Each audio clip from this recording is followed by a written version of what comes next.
Hello viewers, welcome to the Groww Telugu YouTube channel. Nifty PSU bank ఇండెక్స్ని కానీ చూసినట్టయితే breakout అవుతున్న విషయం మనందరికీ తెలిసిందే. అయితే ఇది కేవలం ఒక టెక్నికల్ బ్రేక్అవుటా ఆర్ లేకపోతే దీని వెనకాతలో కథ ఉందా అంటే దీని వెనకాతలో కథే ఉంది. ప్రైవేట్ బ్యాంక్స్ అయిన హెచ్డిఎఫ్సి, కోటక్ మహీంద్రా ఇటువంటి బ్యాంక్స్ ఇంకా దాని యొక్క స్టాక్ ప్రైసెస్ కానీ చూస్తే సైడ్ వేస్లోనే మూవ్ అవుతున్నాయి. కాకపోతే పిఎస్యూ బ్యాంక్స్ మాత్రం బ్రేక్అవుట్స్కి గురయ్యి కొన్ని అయితే బ్రేక్అవుట్స్ అయిపోయిన తర్వాత ఇంకా ర్యాలీ ఫేస్లో నడుస్తున్నాయి. అయితే దీనికి వెనకాతలు గల కారణం ఏంటి? ముఖ్యమైన 3 కారణాలు ఉన్నాయి. మొట్టమొదటిది ఎన్పిఏ అంటే నాన్ పర్ఫార్మింగ్ అసెట్స్ ఏవైతే బ్యాడ్ లోన్స్గా మారి బ్యాంక్స్కి లాసెస్ని క్రియేట్ చేస్తూ ఉండేవో అది ఇప్పటిదాకా పిఎస్యూ బ్యాంక్స్లోని గ్రాస్ ఎన్పిఏ ఒక ఫిగర్ 9% ఉండేది. అంటే ఒక 4 సంవత్సరాల కిందటి వరకు. ఈ సంవత్సరం 4 సంవత్సరాల తర్వాత కానీ చూస్తే పూర్తిగా వీటిని క్లీనప్ చేసేయడంతో 2%కి పడిపోయింది. సో బ్యాడ్ లోన్స్ తీరిపోయినప్పుడు అవకాశాలు ఎలా ఉన్నాయి? ఎదుగుదల దిశగానే ఏదైనా బ్యాంక్ వెళ్తుంది కదా. రెండవది క్రెడిట్ యొక్క గ్రోత్. అంటే అప్పులు ఏవేవైతే సెగ్మెంట్స్ రీటైల్ కానివ్వండి, అగ్రికల్చర్ కానివ్వండి, ఇన్ఫ్రాస్ట్రక్చర్ కానివ్వండి, ఇందులోనే అప్పులు ఇచ్చే ఈ పర్టికులర్ ఎదుగుదల అవకాశం అనేది చాలా ఎక్కువగా పెరిగింది. సో ఎంత అంటే 14 సంవత్సరాలు మొట్టమొదటిసారి ప్రైవేట్ బ్యాంక్స్ని దాటుకుని పబ్లిక్ సెక్టార్ బ్యాంక్స్ అనేవి ఎక్కువగా రుణాలు ఇచ్చే విధంగా వెళుతున్నాయి. అంటే ఇక్కడ ఈ లెండింగ్ గ్రోత్ కానీ చూసినట్టయితే పబ్లిక్ సెక్టార్ బ్యాంక్స్ 13% నమోదు చేసుకుంటే అదే సంవత్సరంలోని ప్రైవేట్ సెక్టార్ బ్యాంక్స్ కేవలం 9% మాత్రమే నమోదు చేసుకున్నాయి. ఇది ఒక పెద్ద బ్రేక్ త్రూ అని చెప్పుకోవచ్చు. అండ్ మూడవది పబ్లిక్ సెక్టార్ బ్యాంక్ యొక్క stocks are weak particular banks యొక్క వాల్యుయేషన్ ప్రైవేట్ సెక్టార్తో పోలిస్తే తక్కువ ఉంది. ప్రైస్ టు బుక్ రేషియో అని చూస్తాం మనం బ్యాంక్స్కి. సో ఆ price to book ratio public sector బ్యాంక్స్కి వస్తే జస్ట్ 1 టైం ఉంది. ప్రైవేట్ సెక్టార్ బ్యాంక్స్కి వెళ్తే 2 టైమ్స్ ఉంది. సో వాళ్ళు అక్కడ ఓవర్ వాల్యుయేషన్ అవ్వడంతో పబ్లిక్ సెక్టార్ బ్యాంక్ స్టాక్స్ వైపుగా చూస్తున్నారు. అయితే ఈ రంగానికి సంబంధించిన 3 స్టాక్స్ ఏవైతే బ్రేక్అవుట్కి గురైనాయో ఈ వీడియోలో మనం చూసి తెలుసుకుందాం. సో ఇంకెందుకు ఆలస్యం వెళ్ళిపోదాం ఆ వీడియోలోకి. కానీ వీడియోలోకి వెళ్ళడానికన్నా ముందు తెలుసు కదండి, మీరు కానీ గ్రో తెలుగు యూట్యూబ్ ఛానల్కి సబ్స్క్రైబ్ చేసుకున్నట్టయితే వెంటనే ఆ బెల్ ఐకాన్ని క్లిక్ చేసుకోండి. ఎందుకంటే ఇంత ఇంపార్టెంట్ ఇన్ఫర్మేటివ్ కంటెంట్ని ఎప్పటికప్పుడు మేము మీ ముందుకు తీసుకొచ్చే ప్రయత్నాన్ని చేస్తూనే ఉంటాం కాబట్టి.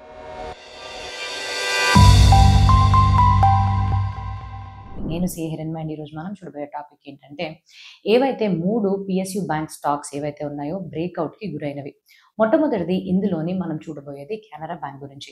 1906లోనే స్థాపించిన ఈ బ్యాంక్ మన దేశంలోనే పబ్లిక్ సెక్టార్ రంగానికి చెందిన ఒక ప్రాచీనమైన బ్యాంక్. అయితే ప్రస్తుతం అంటే 2026 Q1 కల్లా కానీ చూసినట్టయితే ఈ బ్యాంక్కి ఉండే బ్రాంచెస్ మన దేశం మొత్తం మీదుగా 9800 బ్రాంచెస్ ఉంటే వీళ్ళ ఏటీఎంస్ 7900కి పైగా ఏటీఎంస్ అనేవి ఉన్నాయి. మన దేశంతో పాటు ఇతర దేశాల్లో 4 స్థానాల్లో ఉన్నారు. London, New York, Dubai, gift city. And అలానే వీళ్ళ యొక్క పోర్ట్ఫోలియో విషయానికి కానీ వస్తే ఎటువంటి సెగ్మెంట్స్లో అంటే మల్టిపుల్ సెగ్మెంట్స్లో వీళ్ళు ఆపరేట్ చేస్తున్నారు. ఇన్ఫ్రాస్ట్రక్చర్ కానీ వస్తే 36%, ఎన్బిఎఫ్సి రంగంలోని 34%, 5% తీసుకెళ్లి కమర్షియల్ రియల్ ఎస్టేట్లోని అండ్ 3% తీసుకెళ్లి ఇంజనీరింగ్ సెక్టార్లో పెడుతున్నారు.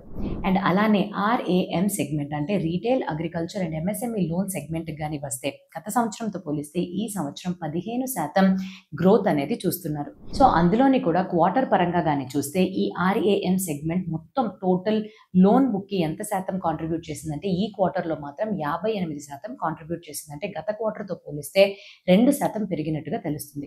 ఈ పర్టికులర్ బ్యాంక్ యొక్క స్టాక్ ప్రైజెస్ ఎలా మూవ్ అయింది? 2024 మొదల నుంచి కన్సాలిడేషన్లో ఉన్న ఈ పర్టికులర్ బ్యాంక్ స్టాక్ గత వారం బ్రేక్అవుట్కి గురైంది. అయితే ఇది మనం వేచి చూడాల్సిందే. ఎప్పుడైతే 115 లెవెల్కి దాటి కింద పడుతుందో స్టాక్ యొక్క ప్రైస్ అది ఇన్వాలిడేట్ అయిపోతుంది ఈ పర్టికులర్ బ్రేక్అవుట్ సెషన్. అయితే ఇప్పుడు మనం కొన్ని కీ మెట్రిక్స్ విషయానికి వచ్చేద్దాము. ఏదైనా ఒక బ్యాంక్కి లోన్ బుక్ ఎలా మూవ్ అవుతుంది అనేది చాలా ముఖ్యమైన విషయం. అది ఈ పర్టికులర్ కెనరా బ్యాంక్కి గత సంవత్సరంతో పాటు పోలిస్తే 12.4% ఇయర్ ఆన్ ఇయర్ గ్రోత్ అనేది ఉంది. ఇంతలా గ్రోత్ ఎక్కడి నుంచి ఉంది? నేను ఇందాక చెప్పిన ఆర్ఏఎం సెగ్మెంట్లో రీటైల్ సెగ్మెంట్ మాత్రమే 34% గత సంవత్సరంతో పోలిస్తే పెరిగింది. అండ్ అందులోని కూడా హౌసింగ్ లోన్స్ అండ్ వెహికల్ లోన్స్లోనే 2 డబుల్ డిజిట్లోని గ్రోత్ ఉన్నట్టుగా తెలుస్తుంది. సో ఇక్కడతో ఆగిపోకుండా వీళ్ళ నెట్ ఇంట్రెస్ట్ మార్జిన్ కూడా 2.9% ఉండేది కాస్త 2.55%కి పడిపోయింది. ఇప్పుడు మనం చూడబోయే 3 బ్యాంక్ స్టాక్స్ కూడా ఈ పర్టికులర్ నెట్ ఇంట్రెస్ట్ మార్జిన్ అనేది కొంచెం తగ్గింపులోనే అంటే పడిపోవడం చూస్తున్నాం. ఎందుకంటే రెపో రేట్ కట్స్ ద్వారా 100 బేస్ పాయింట్స్ తగ్గించడంతో వెంటనే వీళ్ళు అప్పులు ఇచ్చే ఆ రేట్స్ పడిపోతాయి. కానీ ఫిక్స్డ్ డిపాజిట్స్ మీద వీళ్ళకి వచ్చే ఇంట్రెస్ట్ రేట్స్ మాత్రం కొంచెం టైం తీసుకున్న తర్వాత అడ్జస్ట్ అవుతాయి. కాబట్టి ఇప్పుడు వీళ్ళ నెట్ ఇంట్రెస్ట్ మార్జిన్స్ అనేవి పడిపోవడం మనం చూస్తున్నాం. అలానే ప్రతి ఒక్క పబ్లిక్ సెక్టర్ బ్యాంక్ కూడా నాన్ పర్ఫార్మింగ్ అసెట్స్ యొక్క సంఖ్య తగ్గించుకుందని చెప్పాను కదా, క్లీనప్ చేయడంతో, ప్రొవిజన్స్ ముందుగానే క్రియేట్ చేయడంతో. అలానే కెనరా బ్యాంక్ యొక్క non performing assets, net non performing assets యొక్క రేషియో కూడా 1.24% నుంచి 0.63%కి తగ్గిపోయింది. ఇప్పుడు మనం ఈ బ్యాంక్ యొక్క ఫినాన్షియల్స్ పరంగా కానీ చూసినట్టయితే మొట్టమొదటిది వీళ్ళకి వచ్చిన టోటల్ ఇన్కమ్ ఏదైతే ఉందో అది గత సంవత్సరంతో పోలిస్తే 16% పెరిగింది. ఫీజ్ రిసీవ్ అవ్వడం నుంచి కావచ్చు, ఓపెన్ మార్కెట్ ఆపరేషన్స్ నుంచి కావచ్చు, ట్రెజరీ ఆపరేషన్స్ కావచ్చు, వీళ్ళకుండే ప్రయారిటీ సెక్టార్ లెండింగ్ ఏదైతే ఉందో అక్కడి నుంచి వచ్చే ఇంట్రెస్ట్ రేట్స్లో ఒక 3% ఇంక్రీజ్ తోటి ఇవన్నీ సాధ్యపడింది. అండ్ రెండవది, వీళ్ళు అడిషనల్ గా ప్రొవిజన్స్ ఒక 1200 కోట్ల దాకా క్రియేట్ చేయాల్సి వచ్చింది. దీనికి వెనకాల కారణం 2 పెద్ద ప్రాజెక్ట్స్ అయిన ఒక రియల్ ఎస్టేట్ ప్రాజెక్ట్ అండ్ ఒక ఇరిగేషన్ ప్రాజెక్ట్ మీద కొంచెం డౌట్ ఉండడంతో ముందుగానే ఇంత ప్రొవిజన్స్ అనేవి క్రియేట్ చేసి పెట్టుకుంటున్నారు. సో వీటన్నిటి వల్ల ఇవన్నీ ప్రొవైడ్ చేసిన తర్వాత కూడా నెట్ ప్రాఫిట్ ఒక 21% పెరిగింది గత సంవత్సరంతో పోలిస్తే. ముఖ్య కారణం ఆపరేటింగ్ ప్రాఫిట్ మార్జిన్స్ పెరగడం, క్రెడిట్ కాస్ట్ అనేది వీళ్ళు అలానే కంట్రోల్లో ఉంచారు. అండ్ అలానే ఇతర ఫీజెస్ ఏవైతే వీళ్ళకి వచ్చిందో అవి పెరగడంతో వీళ్ళ నెట్ ప్రాఫిట్ అనేది పెరిగింది. గ్రోత్ అవుట్లుక్ ఎలాగుంది? మేనేజ్మెంట్ వాళ్ళు ఇప్పుడు ఏదైతే క్రెడిట్ గ్రోత్ అనేది ఉందో ఇది ఇలానే ఒక 11 to 12% మధ్యలోనే కొనసాగుతుందని గట్టి నమ్మకంగా తెలియపరుస్తున్నారు. ఎందుకు అని అంటే వీళ్ళకుండే ఆర్ఏఎం సెగ్మెంట్ ఒక 15% పెరగడంతో, కార్పొరేట్ బుక్ కూడా ఒక 10% పెరగడంతో దీన్ని పెట్టుకుని బాగానే ఉంటుంది అని ఆశిస్తున్నారు. కాకపోతే రిస్క్స్ ఎదుర్కోవాల్సింది ఏంటంటే ప్రతి ఒక్క బ్యాంక్ కి కాసా అకౌంట్స్ అంటే current account and savings account ఎంతవరకు ఓపెన్ అవుతున్నాయి అనేది చాలా ముఖ్యం. అది ఈ బ్యాంక్ కి 29 to 30% మధ్యలోనే ఉంది. సో ఇలా ఉండడం వల్ల ఏమవుతుంది అని అంటే వీళ్ళు హఠాత్తుగా ఏమన్నా డబ్బులు కావాలి అని అంటే తాత్కాలికమైన లోన్స్ ని చాలా ఎక్కువ ఇంట్రెస్ట్ రేట్స్ కి తెచ్చుకోవాల్సి ఉంటుంది. సో ఇది ఒక రిస్క్ అనేది ఈ పర్టికులర్ బ్యాంక్ ఫేస్ చేస్తుంది. రెండవ బ్యాంక్, బ్యాంక్ ఆఫ్ బరోడా. అయితే బ్యాంక్ ఆఫ్ బరోడా మన ముందుకి చాలా రకాల సేవలతో వస్తున్నారు. పర్సనల్ బ్యాంకింగ్ కావచ్చు, కార్పొరేట్ బ్యాంకింగ్ కావచ్చు, ఇంటర్నేషనల్ బ్యాంకింగ్ కావచ్చు, ఎస్ఎంఈ బ్యాంకింగ్ కావచ్చు, రూరల్ బ్యాంకింగ్ కావచ్చు, ఎన్ఆర్ఐ సేవలు కావచ్చు, ట్రెజరీ అండ్ ఆపరేషన్స్, ఇటువంటి వివిధ రకాల సేవల్ని మన ముందుకు అందిస్తున్నారు. ఫినాన్షియల్ ఇయర్ 2025 కల్లా కానీ చూసినట్టయితే ఈ బ్యాంక్ కి మన దేశంలో 8400 బ్రాంచ్లతో పాటు 9700కి పైగా ఏటీఎంస్ అనేవి ఉన్నాయి. అండ్ ఈ పర్టికులర్ సెగ్మెంట్స్, మల్టిపుల్ సెగ్మెంట్స్ కి వీళ్ళు లోన్స్ అనేవి ఇస్తూ ఉంటారు. అందులో ముఖ్యంగా వీళ్ళు ఇన్ఫ్రాస్ట్రక్చర్ కి ఒక 13%, అగ్రికల్చర్ దిశగా ఒక 16% అండ్ రీటైల్ రంగానికి 28% వరకు లోన్ పోర్ట్ఫోలియోని మెయింటైన్ చేస్తున్నారు. అండ్ అలానే ఆర్ఏఎం సెగ్మెంట్ గురించి మాట్లాడాను కదా, అది గత సంవత్సరంతో పోలిస్తే ఈ బ్యాంక్ కి ఈ సంవత్సరం 18% ఇయర్ ఆన్ ఇయర్ పెరిగినట్టుగా తెలుస్తుంది. అండ్ అలానే ఈ RAM segment total loan book కి ఎంత కాంట్రిబ్యూట్ చేస్తుందని పోయిన సంవత్సరం ఇదే క్వార్టర్ తో కానీ పోల్చి చూసినట్టయితే 60% ఉంటే కాంట్రిబ్యూషన్ కాస్త 63%కి పెరిగింది. అయితే బ్యాంక్ ఆఫ్ బరోడా యొక్క స్టాక్ ప్రైస్ మూవ్మెంట్ ఇక్కడ కానీ చూసినట్టయితే ఒక డౌన్ ట్రెండ్ నడిచిన తర్వాత ఒక బ్రేక్అవుట్ కి గురైంది. అంటే ఇది ఒక రివర్సల్ బ్రేక్అవుట్ ట్రెండ్ అని చెప్పుకోవచ్చు. వాల్యూ మాత్రం 245 కన్నా తగ్గినట్టయితే ఈ పర్టికులర్ బ్రేక్అవుట్ ఇన్వాలిడేట్ అయిపోతుంది. కీ మెట్రిక్స్ విషయానికి వచ్చేద్దాం. ఈ పర్టికులర్ బ్యాంక్ యొక్క లోన్ బుక్ కానీ మన గత సంవత్సరంతో పోల్చి చూస్తే ఈ సంవత్సరం ఈ క్వార్టర్ కి 12.6% ఇయర్ ఆన్ ఇయర్ గ్రోత్ ని చూపించింది. అండ్ అలానే నెట్ ఇంట్రెస్ట్ మార్జిన్ విషయానికి వస్తే 100 బేస్ పాయింట్స్ తగ్గి, అంటే రెపో రేట్ కట్ అవ్వడం వల్ల ఇక్కడ కూడా బేస్ పాయింట్స్ అనేవి తగ్గిపోయినాయి. 3.18% ఉండేది కాస్త 2.91%కి పడిపోయింది. డొమెస్టిక్ నెట్ ఇంట్రెస్ట్ మార్జిన్ విషయానికి వస్తే 3.06% ఉంది. ఇంటర్నేషనల్ నెట్ ఇంట్రెస్ట్ మార్జిన్కి వస్తే 1.75% మాత్రమే ఉంది. ఎందుకు ఇంత తక్కువ అంటే అక్కడ లోవర్ రేట్స్ లో ఉండే డీల్స్ వెంటనే పూర్తి అవ్వడంతో అక్కడ అంత తక్కువకే చూశారు. సో రెపో రేట్ కట్స్ అవ్వడం వల్ల మార్జిన్స్ పైన ఇమీడియట్ గా ఇంపాక్ట్ అనేది పడిపోతుంది.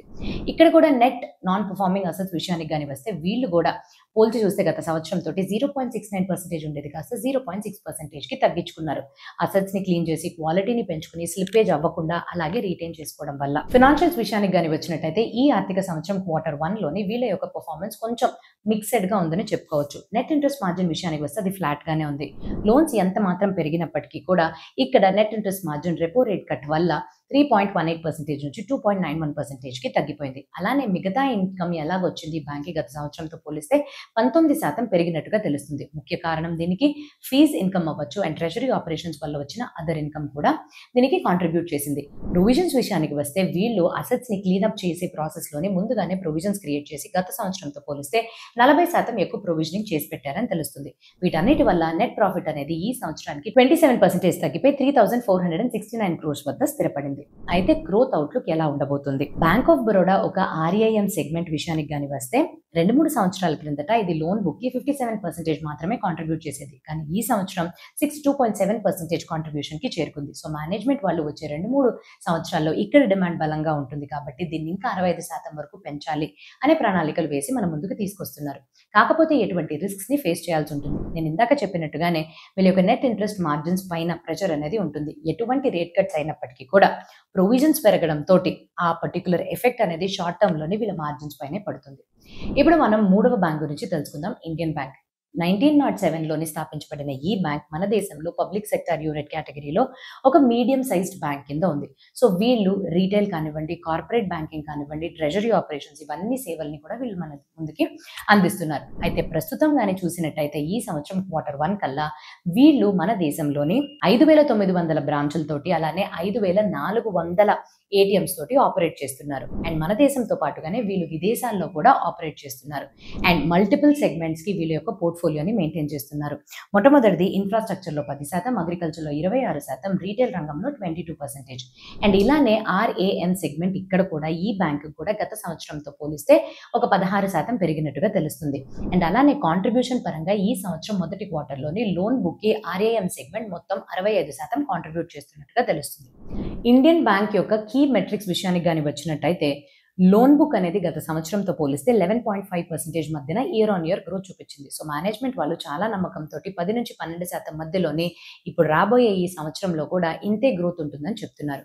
రెండవది నెట్ ఇంట్రెస్ట్ మార్జిన్ అనేది రెపో రేట్ కట్ అవ్వడం వల్ల 100 బేస్ పాయింట్స్ తగ్గి ఇక్కడ కూడా వీళ్ళు 3.44% ఉండేది కాస్త 3.23% కి పడిపోయింది. కానీ మేనేజ్మెంట్ వాళ్ళు ఏమంటున్నారంటే నెట్ ఇంట్రెస్ట్ మార్జిన్ యొక్క గ్రోత్ కూడా ఇలానే స్థిరంగా 3.15% నుంచి 3.3% మధ్యలోనే మేము పెట్టాలి, అంతవరకు మేము గైడెడ్ మేనేజ్మెంట్ చేస్తాము అని చెప్తున్నారు. అండ్ అలానే నాన్ పర్ఫార్మింగ్ అసెట్స్ విషయానికి కానీ వస్తే ఈ సంఖ్య కూడా తగ్గిపోయింది. 0.39% నుంచి 0.18% వరకు. స్లిప్పేజెస్ అనేవి 0.94% మాత్రమే ఉన్నాయి. సో ఇలా వీళ్ళు అసెట్ క్వాలిటీని మెయింటైన్ చేస్తున్నారు. ఇండియన్ బ్యాంక్ యొక్క స్టాక్ ప్రైస్ మూవ్మెంట్ ఎలా నడుస్తుంది? ఈ బ్యాంక్ యొక్క స్టాక్ మొదట బ్రేక్అవుట్ కి గురైన తర్వాత ఇప్పుడు ర్యాలీ ఫేజ్ లో నడుస్తుంది. కాకపోతే మనం వేచి చూసి ఈ స్టాక్ ప్రైస్ అనేది మళ్ళీ బ్రేక్అవుట్ రీటెస్ట్ లెవెల్ ప్రైస్ కి చేరుకుంటుందా లేదా అని చెక్ చేసుకోవాలి. కాకపోతే 640 రూపీస్ కన్నా తగ్గిపోయినట్టయితే ఈ బ్రేక్అవుట్ అనేది ఇన్వాలిడేట్ అయిపోతుంది. సో నెక్స్ట్ ఈ బ్యాంక్ యొక్క ఫినాన్షియల్స్ పరంగా కానీ మనం చూస్తే మొట్టమొదటిది నెట్ ఇంట్రెస్ట్ మార్జిన్ అనేది గత సంవత్సరంతో పోలిస్తే 3% అనేది పెరిగింది. ఇది మంచి విషయమే. కాకపోతే మేనేజ్మెంట్ వాళ్ళు ఇంకేమన్నా రెపో కట్స్ కానీ వచ్చినట్టయితే మార్జిన్స్ మీద ప్రెషర్ ఉంటాయి అని గట్టిగా బలంగా నమ్ముతున్నారు. అండ్ 28% వీళ్ళకి అదర్ ఇన్కమ్ అనేది ఈ పర్టికులర్ ఇయర్ లో పెరగడం చూశారు. కాకపోతే క్వార్టర్ ఆన్ క్వార్టర్ పోలిస్తే ఇది తక్కువే. ఎందుకంటే గత క్వార్టర్లోనే వీళ్ళకి ట్యాక్స్ రీఫండ్స్ నుంచి అండ్ పెనాల్టీ రికవరీస్ నుంచి చాలా ఎక్కువ అదర్ ఇన్కమ్ అనేది లభించింది. అండ్ దానితో పాటు ప్రొవిజన్స్ కూడా గత సంవత్సరంతో పోలిస్తే తగ్గాయి. అంటే 45% ఇయర్ ఆన్ ఇయర్ గ్రోత్ ఉన్నప్పటికీ కూడా గత సంవత్సరంతో పోలిస్తే ఇది తక్కువనే చెప్పుకోవచ్చు. ఎందుకంటే ఆల్రెడీ అసెట్స్ క్లీనప్ చేసేసి స్లిప్పేజెస్ అనేవి 0.94% దగ్గర స్థిరపడింది కాబట్టి ఈ పర్టికులర్ ప్రొవిజన్స్ విషయానికి వచ్చినా అది కూడా తగ్గిపోయింది. అండ్ నెట్ ప్రాఫిట్ ఇవన్నిటిని కలుపుకున్న తర్వాత 24% ఇయర్ ఆన్ ఇయర్ పెరిగి 2,973 crores దగ్గర చేరుకుంది. నాన్ ఇంట్రెస్ట్ ఇన్కమ్ పెరగడం తోటి అండ్ లోవర్ ప్రొవిజనింగ్ వల్ల. సో మేనేజ్మెంట్ వాళ్ళు ఇలానే రాబోయే సంవత్సరానికి క్రెడిట్ గ్రోత్ అనేది 10-12% మధ్యలో ఉంటుంది అని చెప్పారు. ఫైనల్ గా ఈ బ్యాంక్ యొక్క రిస్క్స్ పరంగా కానీ చూసుకుంటే ఇక్కడ కూడా ఈ బ్యాంక్ కి కాసా రేషియో అనేది 40.17 ఉండేది కాస్త 38.97% కి తగ్గింది. బ్యాంక్ వాళ్ళు ఏమంటున్నారంటే 40% కన్నా ఇది పెంచడం కొంచెం కష్టమైన విషయం. ఎందుకంటే ప్రభుత్వం వాళ్ళు ఏర్పరిచిన మిగిలిన ఆల్టర్నేటివ్ సేవింగ్ ఆప్షన్స్ కావచ్చు, private banks or fintech companies నుంచి వచ్చే మిగిలిన సేవింగ్ ఆప్షన్స్ తో కూడా చాలా మంది బ్యాంక్స్ వైపు, అది పబ్లిక్ సెక్టర్ బ్యాంక్స్ వైపుగా రావట్లేదు. So just in time payment options ఇవన్నీ రావడంతో వీళ్ళ యొక్క కాసా అకౌంట్స్ అనేవి తగ్గిపోతున్నట్టుగా చెప్తున్నారు. అండ్ అది ఈ బ్యాంక్ కి సంబంధించినంత వరకు పెద్ద రిస్క్ గా నిలుస్తుంది. సో కన్క్లూజన్ గా కానీ మనం చూసినట్టయితే అన్నిటి యొక్క సమరీ ఒకేసారి స్క్రీన్స్ పైన చూస్తున్నట్టయితే కాసా రేషియో విషయానికి వస్తే bank of Baroda 39.3%, Indian bank 38.9%, Canara bank 29.5%. And net interest margin విషయానికి వస్తే bank of Baroda 2.91%, Indian bank bank 3.23% and అలానే కెనరా బ్యాంక్ 2.55%. అసెట్ క్వాలిటీ విషయానికి కానీ వస్తే 3 బ్యాంక్స్ కూడా గ్రాస్ ఎన్పీ అనేది 3% కన్నా తగ్గినట్టుగా తెలుస్తుంది. క్యాపిటల్ అడిక్వసీ రేషియో విషయానికి వస్తే 3 బ్యాంక్స్ కూడా 16 నుంచి 18% రేంజ్ మధ్యలోనే నడుస్తుంది. సో ఎంత ఎక్కువగా క్యాపిటల్ అనేది ఉంటే బ్యాంక్కి అంత ఎక్కువ కుషన్ లభిస్తున్నట్టు. సో అదండి, ఏదైతే మీ పోర్ట్ఫోలియోలోని పబ్లిక్ సెక్టర్ బ్యాంక్స్కి సంబంధించిన ఏదైనా స్టాక్స్ ఉంటే కమెంట్ సెక్షన్లో తెలియపరచడం మర్చిపోకండి. ఆన్ దాట్ నోట్, ఈ పర్టికులర్ స్టాక్స్ గురించి మేము బ్రేక్అవుట్కి గురైన విషయాల్ని మాత్రమే మేము ముందుకు ప్రెజెంట్ చేసాం. మీరు కానీ ఎటువంటి ఇన్వెస్ట్మెంట్స్ చేయాలి అని అనుకుంటున్నాం, మీ ఫినాన్షియల్ అడ్వైజర్స్ని సంప్రదించుకున్న తర్వాతే ఒక నిర్ణయానికి రావాలని కోరుకుంటూ ఈ వీడియోని రికమెండేషన్స్ పరంగా అస్సలు చూడొద్దు. బట్ ఇది కానీ యూస్ఫుల్గా ఎవరికైనా ఉంటుంది అని నమ్మితే ఫార్వర్డ్ చేయడం మర్చిపోకండి. సో ఆన్ దాట్ నోట్, ఇంకా మంచి వీడియోతో మీ ముందుకు రావడానికన్నా ముందు have happy and very safe investment. Thank you.